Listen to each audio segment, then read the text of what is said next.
The champagne glass trembled in my hand as I watched my sister Olivia glide across the marble floor of the Plaza Hotel Grand Ballroom. Her custom Givenchy gown trailed behind her like liquid diamonds. 300 elite guests had gathered to witness her fairy tale wedding to Marcus, a hedge fund director she met only 6 months ago. I could not help but notice the irony. She was marrying for money while demanding mine. Why? I am Victoria, 34 years old, and I have worked relentlessly to be where I am today. While Olivia spent her 20s traveling through Europe with various boyfriends, I pulled all-nighters in law school and worked 80-hour weeks at a prestigious Manhattan firm. 3 years ago, I took the biggest risk of my life by establishing my own practice, specializing in corporate litigation. It paid off beyond my expectations. Last year, I secured a settlement that allowed me to purchase a penthouse overlooking Central Park. The same penthouse everyone now claimed belonged to them. Victoria, darling, you look absolutely stunning. My mother Eleanor approached with her calculated smile, the one she reserved exclusively for when she wanted something. Her platinum hair was precisely styled, and she wore a designer gown that likely cost more than most people pay for rent in a year. We need to have a little family discussion. My stomach immediately tightened. Family discussions in the Parker household were never about good news. Mother, it is Olivia's wedding day. Can whatever this is wait? Actually, no. My father William appeared beside her, his expression stern. At 62, Dad still commanded attention in his tailored tuxedo, but his eyes carried that familiar disappointment that had followed me since childhood. We have been discussing your living situation. My living situation? I set down my champagne and realized I needed both hands free. What about my living situation? Well, honey. Mother's voice took on that sickeningly sweet tone. You know how Olivia and Marcus are starting their family soon. They are going to need more space than that tiny apartment Marcus has been renting. I blinked in disbelief. They are not even pregnant yet, Mother. But we will be soon. Olivia's voice echoed as she joined our circle, her new husband with his arm wrapped possessively around her waist. At 30, she was undeniably beautiful with auburn hair and emerald eyes, but her expression was calculating in a way that made my skin crawl. We are planning to start trying right away. Congratulations, I murmured cautiously. I am sure you will find a lovely place to raise your family. We already have, Olivia replied, her smile bright with entitlement. We want your penthouse. The words struck me like a physical blow. Excuse me. Now, Victoria, before you get all defensive. Dad jumped in, his voice taking on that patronizing tone he used when he thought he was being reasonable. Think about this logically. You are a single woman. You do not need all that space. Olivia and Marcus are starting a family. They need room for children, for their future. You want me to give up my home? I could not believe what I was hearing. The home I worked years to afford. Not give up. Mom hastily corrected. Die. You could take Marcus' apartment. It is perfectly adequate for one person. A 700-square-foot studio in Queens. I asked incredulously. You want me to trade my 3-bedroom penthouse on the Upper West Side for a studio apartment in Queens? Victoria, do not be so dramatic, Olivia urged. It is not like you even use all that space. What do you need 3 bedrooms for? You do not even have a boyfriend. The comment stung precisely as she had intended. Olivia had always been the golden child who could do no wrong in our parents' eyes. They praised her for dropping out of college to find herself. They called her career and relationship changes, exploring her options. When I graduated summa cum laude from law school, they worried I had worked too hard. I need those bedrooms because it is my home. I responded, my voice rising slightly. I earned it. I paid for it. And I am not giving it up. Victoria Elizabeth Parker Dartop. Mother's voice became harsh. That is incredibly selfish. Family comes first. Always family. I laughed bitterly. Have any of you ever treated me like family? When I needed help preparing for the bar exam, you said I was being antisocial. When I established my own business and struggled, you accused me of being careless. When I finally succeeded, you pretended it was luck. That is not true, Dad said, though his voice lacked conviction. Is it not? When was the last time any of you asked about my life, my career, or my happiness? But as soon as I have something you desire, suddenly, I am family again. Olivia stepped forward, her face flushed with rage. You know what your problem is, Victoria? You have always been jealous of me. You cannot stand that I am getting married, that I am going to have the family you will never have. I am not jealous of you, Olivia. I am disappointed in you. Disappointed. She laughed harshly. In me. I am the one getting married, and I will be the one to give Mom and Dad grandchildren. What have you done besides make money? I have built a life, I said quietly. I have worked hard for everything I have. I have never asked any of you for anything. Well, now we are asking something of you, Dad stated firmly. Your sister needs that penthouse more than you do. It is time you did something for your family instead of just yourself. William is right, Mom said, raising her voice. Selfish children do not deserve success. You have had everything handed to you, and now you will not even help your own sister. The accusation was so absurd that I nearly laughed. Hand it to me. I worked 3 jobs to pay for law school. I lived on ramen noodles for 2 years while building my practice. I have never asked you for a single dollar. Your sister children need real homes, Dad said loudly across the ballroom, causing several nearby guests to turn and stare. not some cramped apartment. They deserve better. They are not even conceived yet. I protested, but I knew I was losing this battle. My family had always been masterful at making me feel guilty about my achievements. Olivia moved closer, her voice low and venomous. You know what, Victoria? I am done pretending to care about your feelings. I have always known I was the better daughter.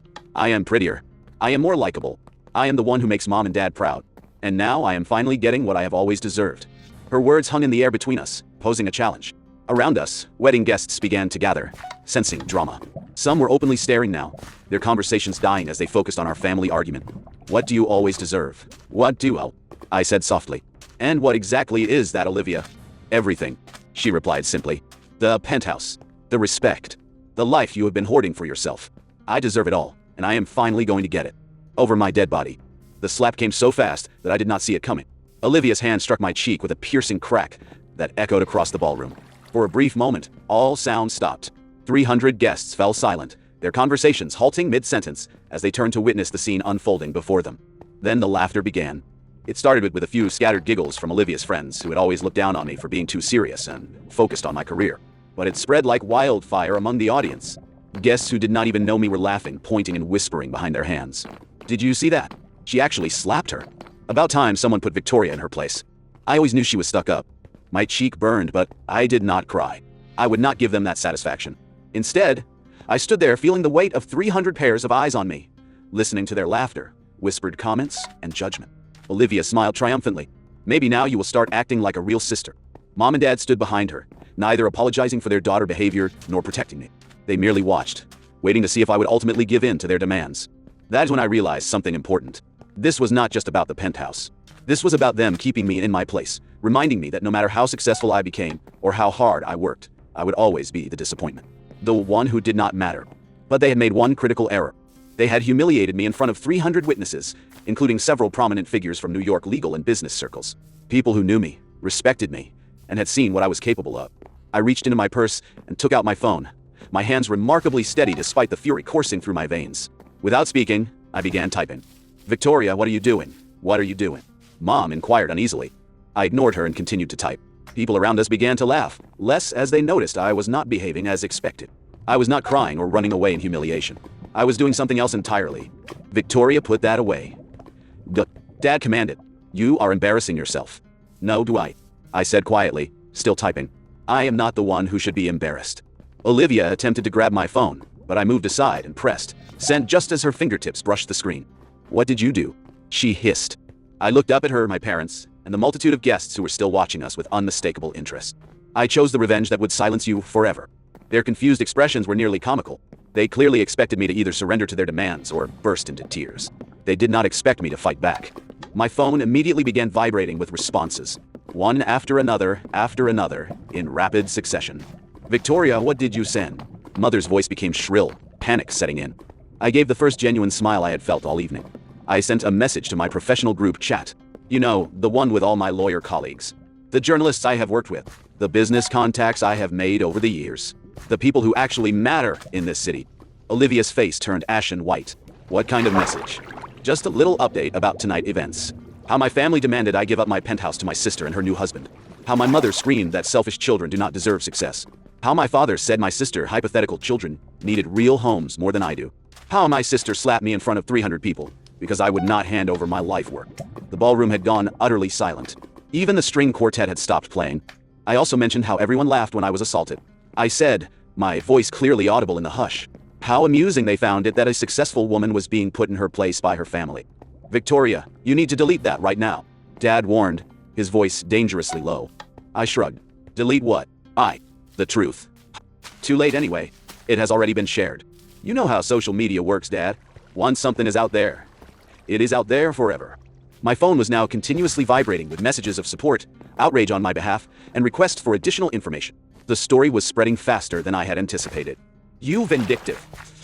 Olivia screamed, her voice cracking. No, Olivia. I am just done being your doormat. Marcus, who had been silent during the entire argument, finally spoke up. Victoria, maybe we can work something out. We did not mean for things to go this far. I stared at him with pity. You married into the wrong family, Marcus. You have no idea what you have gotten yourself into. What do you mean? He inquired, genuine confusion in his tone. I mean your new wife and in-laws just made some very powerful enemies. Do you know who Justice Rebecca Williams is? She is here tonight. One time. I'm the so kind. Odazine. She saw everything. She has already texted me expressing her disgust at your wife behavior. Olivia's face changed from white to green. Justice Williams was one of New York's most respected Supreme Court judges, known for having zero tolerance for entitled behavior. And Michael Donovan from the New York Chronicle. He's been following me around all evening trying to get an interview about my latest case. He saw the whole thing. He is asking if I want to comment on how successful women are treated by their families. Victoria, stop. Mom pleaded. You are going to ruin Olivia's wedding. Olivia ruined her own wedding when she decided to assault me in front of 300 people. It was just a slap, Olivia insisted. You are being dramatic. It was assault, Olivia. And it was witnessed by 300 people, including several lawyers, a Supreme Court judge, and apparently a reporter. You want to know what I deserve? I deserve not to be physically attacked by my own family. My phone rang. I looked at the screen and smiled. Oh, this is interesting. It is Jennifer Walsh from Walsh & Associates. You know, the law firm that handles high-profile reputation management cases. She is offering her services pro bono. Olivia's face drained of all remaining color. In New York social circles, reputation management was synonymous with scandal control. And if Jennifer Walsh was calling, it meant the story had already moved far beyond my small circle. Victoria, please, Olivia said, her voice barely above a whisper. I am sorry. I did not mean to hit you. I was just emotional. You are sorry. I chuckled, but there was no humor in it. You are sorry that there are consequences to your actions. You are sorry that you cannot just take whatever you want from me without pushback. But you are not sorry for what you did. I am sorry, she insisted. I will apologize publicly. I will tell everyone it was a mistake. Too late for that. The damage is done. And it was. I could see it on the faces of the people surrounding us. The laughter had stopped completely, replaced by uneasy whispers and pointed stares. People who had previously found my humiliation amusing now looked at Olivia with disgust. The social media posts had already gone viral, and in New York elite circles, reputation meant everything. What do you want? Dad said quietly, defeat evident in his voice. I want you to leave me alone. I stated plainly. All of you. I want you to stop treating me like an ATM. Stop expecting me to sacrifice my happiness for Olivia's convenience. And stop pretending that family means anything to you beyond what you can extract from me. Victoria, we are still family. Mom murmured softly. No, we are not. Family does not demand you give up your home. Family does not scream at you in public. Family does not assault you at a wedding. Family supports each other, celebrates each other's successes, and treats each other with respect. You have never done any of those things for me. My phone vibrated again. This time, it was a text from my assistant. Victoria, TMZ is calling. They want to know if you are the lawyer who was assaulted at the Plaza Hotel wedding. What should I tell them? I held the phone up so everyone could read the message. TMZ is calling. This is about to become a very public story. Olivia started crying, her flawless makeup streaming down her cheeks. Victoria, please. This is my wedding day. Do not ruin it. I am not ruining anything, Olivia. I am just refusing to be your victim anymore. What can we do? Marcus asked desperately. How do we fix this? I looked at him, then at my parents, and finally at my sister, who was sobbing in her wedding dress. You cannot fix this, Marcus. This is who they are. This is what they do. They take and take and take until there is nothing left. And when you finally say no, they attack you for it. The ballroom was beginning to empty now. Guests were making excuses and slipping away from what was obviously a family disaster. Olivia's beautiful wedding was unraveling, and everyone wanted to distance themselves from the chaos. The penthouse is mine, I said firmly. I earned it. I paid for it. And I am keeping it. If you want to live somewhere nice, Olivia, get a job. Work for it like I did. I cannot believe you are doing this, she muttered through her tears. I cannot believe it took me this long. When I turned to leave, Dad grabbed my arm. Victoria, wait. We can work this out. Family counseling, mediation, whatever you want. I looked down at his hand on my arm, then up to his face. Let go of me, Dad. He quickly released me, evidently aware of the consequences of physically restraining me after what had just occurred. There is nothing to work out. I informed them. You made your choice tonight. You chose Olivia over me, just like you always have. You chose her convenience over my hard work. You chose her demands over my boundaries. And when I said no, you chose to watch her assault me rather than defend me. We did not know she was going to hit you. Mom insisted. But you did not stop her. You did not apologize. You did not even check if I was okay. You just stood there and let it happen. Aha! I began walking toward the exit, my heels clicking against the marble floor. Behind me I could hear Olivia's weeping, Mom's frantic whispers, and Dad's angry muttering. But I did not look back. At the door I turned around one final time. The once grand ballroom now resembled the aftermath of a disaster. Wedding guests were huddled in small groups, whispering and pointing. The bride was crying, her makeup destroyed. The groom looked stunned, and my parents were trying to contain the damage that was already spiraling beyond their control. You know what the funny thing is? I called out, my voice echoing in the nearly empty room. I would have helped you if you had asked nicely. If you had come to me with respect, if you had treated me like family instead of like a bank account, I would have helped you find a nice place to live. I might have even helped with the down payment. The silence that followed was deafening. But you did not ask for help. You demanded my home. You screamed at me, insulted me, and then physically attacked me when I said no. So now you get nothing. I walked out of the Plaza Hotel with my head held high, leaving behind the ruins of my sister's wedding and my family reputation. The elevator ride down seemed interminable. As the doors closed behind me, I could still hear the chaos in the ballroom. Muffled voices, crying, and chairs scraping against marble as the remaining guests hurried to exit.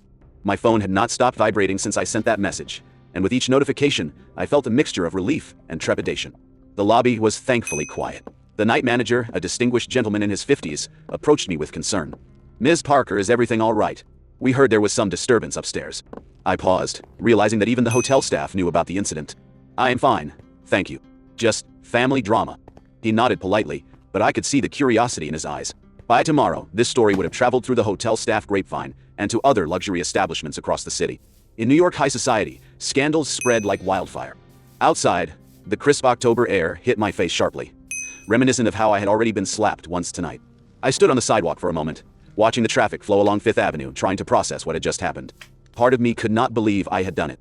The other part wondered why it had taken so long. My phone rang. Jessica, my closest friend and a prosecutor I met during my first year at the firm. "Victoria, what the hell is going on? I just saw your group message and now there are photos all over Instagram. Did Olivia really hit you?" "She did." I began walking toward the subway, needing to move and do something with the adrenaline still coursing through my veins. Holy hell. "Are you okay? Do you want me to come over?" "I am fine, Jess.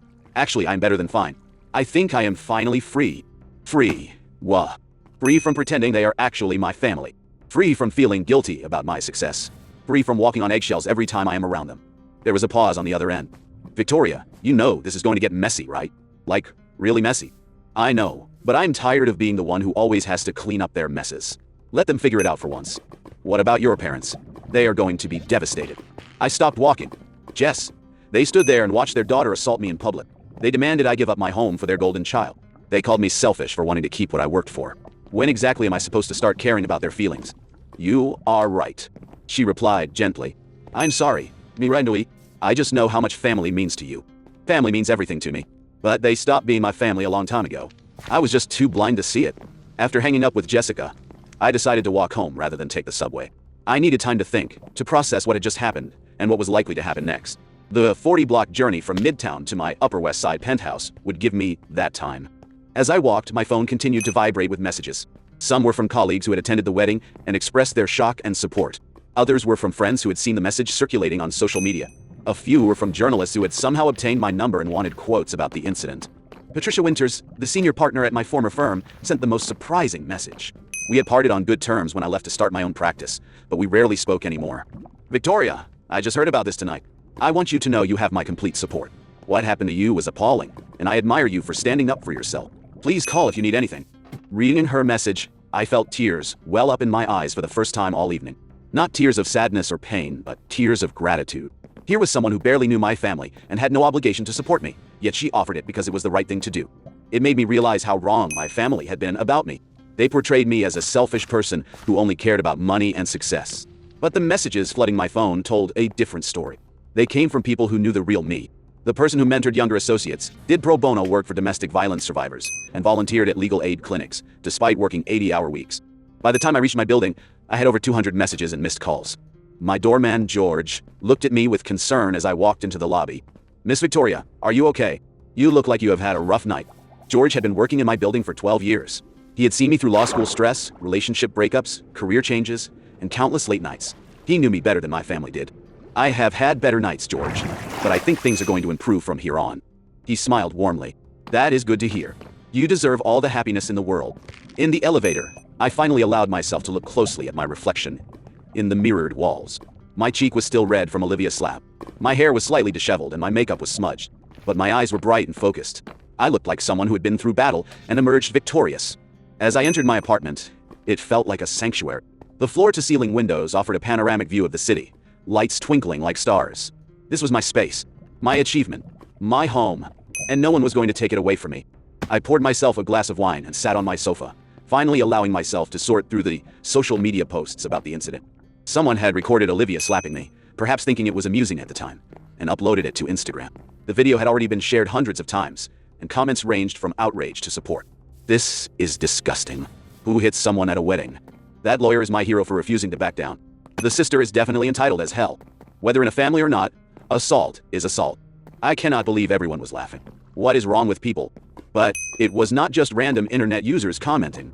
I recognized names from New York legal community, business leaders, and even a few celebrities who had apparently seen the video.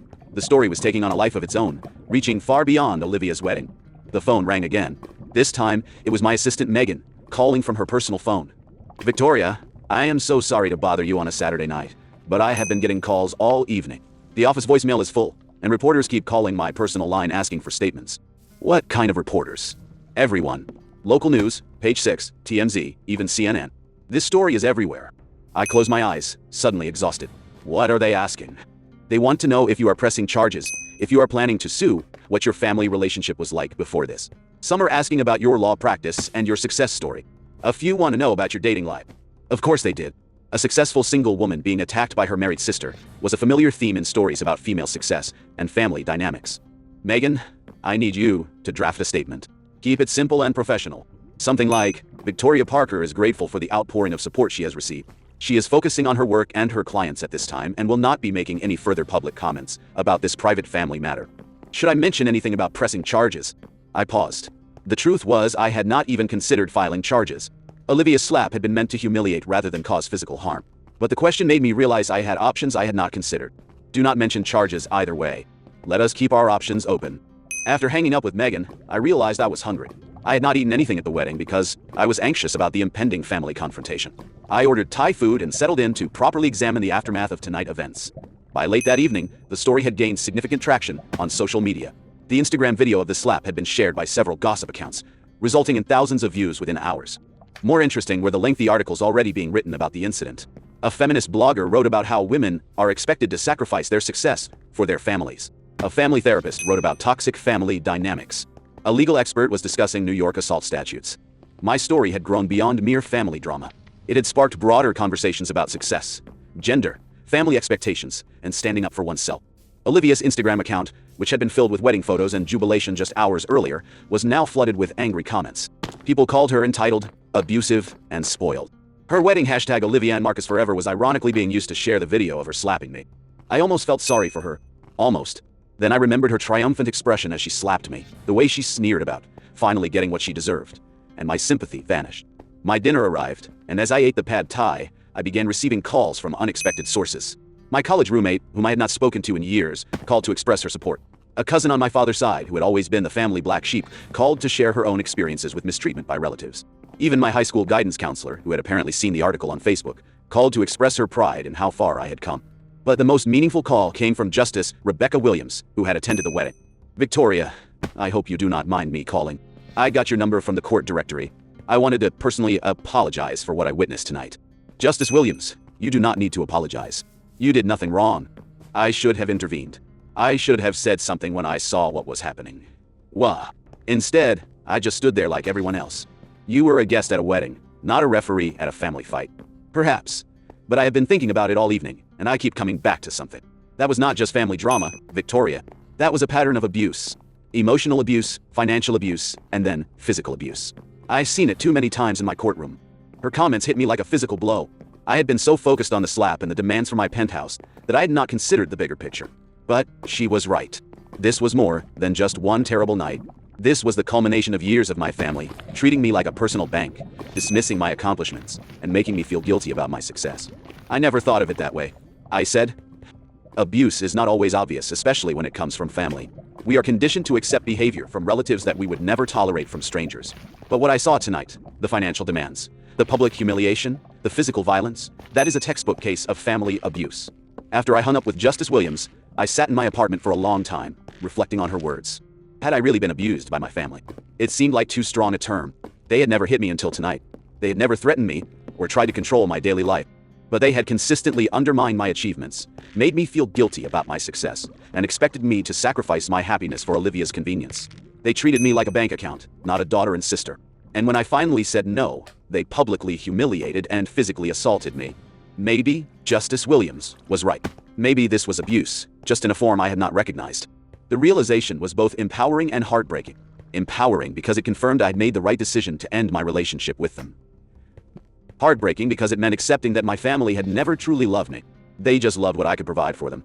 As the night progressed, I found myself grateful for Olivia's slap. Dawn. It had been the wake-up call I needed, the final straw that gave me the strength to stop enabling their behavior. Without it, I might have continued to be their doormat for years. By 2 a.m. I was exhausted but surprisingly calm. I had turned off my phone notifications to stop the constant buzzing and was getting ready for bed when I heard the building intercom. I looked at the camera monitor and saw Olivia standing outside, still in her wedding dress. Mascara streaked down her cheeks. She looked up at the camera and said, "Please." I hesitated for a moment. The sister I had grown up with was standing outside my building begging for help in her ruined wedding dress. Then I remembered her triumphant expression after she had hit me. I remembered her saying that she deserved everything I had worked for.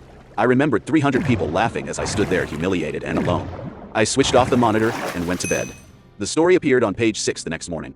Lawyer assaulted by sister at Plaza wedding, read the headline, accompanied by a photo of Olivia slapping me. The article described the entire incident, from my family demands for my penthouse to the assault in front of 300 people. By lunchtime it was trending on social media. The hashtags Plazating assault and entitled family drama went viral, with thousands of people sharing their own stories of entitled family members and supporting my decision to fight back. That afternoon, Marcus' mother called to cancel Olivia's invitation to the family Christmas celebration. Marcus' law firm conducted an internal review after several clients expressed concern about his involvement in the incident. Mom and Dad Country Club membership was quietly suspended pending review. The revenge I chose was neither violent nor illegal. It was simply the truth, amplified by the power of social media and the relationships I had spent years cultivating. Sometimes the most devastating weapon is simply showing others who someone truly is. Olivia called me a week later, crying and begging me to help them control the damage. She had been fired from her job at a boutique marketing agency when clients began canceling their contracts. Marcus was facing a professional ethics inquiry. Their honeymoon was cut short when photographers began following them. "Victoria, please." She sobbed into the phone. "I am sorry. I am so sorry. I never meant for this to happen." "You meant to humiliate me," I answered calmly. "You meant to force me to give up my home. You meant to put me in my place in front of 300 people. The only thing you did not mean was to face consequences for it. I will do anything. I will apologize publicly. I will tell everyone I was wrong. I will." "Olivia, stop." I was sitting in my penthouse, admiring the view of Central Park that I had fought so hard to keep. "You cannot apologize your way out of this. You cannot take back what you did, and you cannot force me to forgive you just because you are finally facing consequences." "But we are family," she whispered. "Family does not assault each other, Olivia. Family does not demand sacrifices they are not willing to make themselves. Family does not laugh when one of their own is humiliated. I know I messed up, but please help me fix this. I cannot fix this for you. This is something you have to live with." She hung up crying, and I never heard from her again. 6 months later, Olivia and Marcus got divorced. The stress of the incident, along with the financial strain of both losing their jobs, had ended their marriage before it truly began. Olivia moved back in with our parents, who were experiencing their own social exile. Dad business struggled as clients distanced themselves from the family that had become synonymous with entitlement and selfishness. Meanwhile, my practice flourished. The attention, while initially uncomfortable, eventually worked in my favor. I became known as the lawyer who refused to be intimidated and stood up for herself, even if it meant standing alone. New clients sought me out specifically because they had heard about my refusal to back down. I never got my family back, but then I realized I had not truly had them to begin with. I had a group of people who saw me as a resource to be exploited, rather than a person to be valued. Naturally, I kept the penthouse. I eventually converted one of the extra bedrooms into a home office and the other into a guest room for my closest friends. The space Olivia had claimed I did not need was filled by the relationships I built with people who respected me for who I was, rather than what I could provide for them. Sometimes I wonder if I could have handled things differently, if there was a way to maintain my boundaries without destroying my family. But then I remember the sound of that slap echoing throughout the ballroom, the laughter of 300 people, Olivia's triumphant expression when she thought she had won. I chose the revenge that would permanently silence them, and it worked. They never asked me for anything else again. Though it was unexpected, the silence was exactly what I had hoped for. In the end, I realized that sometimes the best revenge is not getting back at someone. Sometimes it is simply refusing to let them get away with it. Sometimes it is standing up and saying, "No, you do not get to treat me like this anymore." And sometimes that is enough to change everything. 3 years have passed since that infamous wedding night. My law practice has tripled in size, and I now head a team of 15 attorneys, specializing in cases where powerful entities try to bully individuals. Justice Williams became a mentor, and we frequently collaborate on judicial education about family dynamics and abuse. Last month, I received a letter from Olivia. It was the first contact since our phone call after the wedding. She wrote that she had been in therapy for 2 years, was holding down a steady job at a small company, and had finally begun to understand the patterns of entitlement that had shaped her life. She did not ask for forgiveness but acknowledged the harm she had caused. I read the letter several times before deciding how to respond. While I had no interest in resuming our relationship, I recognized the courage it took to write it. I sent a brief note wishing her well in her journey toward self-awareness. As for my parents, I have not spoken to them since that night. Dad eventually lost his business, and they were forced to downsize from their mansion to a modest condo. Mom occasionally leaves voicemails on holidays, but they are perfunctory rather than genuine attempts at reconciliation. The most unexpected outcome of this entire ordeal has been my relationship with Jessica. What began as friendship deepened into something more meaningful after she supported me through the aftermath of the wedding. Last spring, I proposed on a quiet evening at home. We are planning a small ceremony next summer, with only people who truly care about our happiness. I had the penthouse renovated recently, transforming it into a space that reflects our shared tastes rather than just my own. The third bedroom, that my family claimed I had no use for, will soon become a nursery. Jessica and I are expecting our first child through a surrogate, a little girl due in February. When I think about the family I am creating now, I am determined that my daughter will grow up understanding the true meaning of family. That it is not about taking whatever you want from those you claim to love. It is about supporting each other, celebrating successes, and treating each other with respect, even when you disagree. The night of the Plaza Hotel wedding changed my life in ways I never could have anticipated. I lost the family I was born into, but I gained the freedom to build something better, something real. Sometimes people ask if I regret sending that message, setting in motion the events that destroyed my sister's wedding, and ultimately my birth family. My answer is always the same. I do not regret standing up for myself. I do not regret refusing to be a victim. And I absolutely do not regret showing the world exactly who they were. Because in doing so, I finally discovered who I really am. Not the family disappointment. Not the personal bank account. Not the doormat. I am Victoria Parker, and I am finally free. Have you ever had to set boundaries with toxic family members? What would you have done in my situation?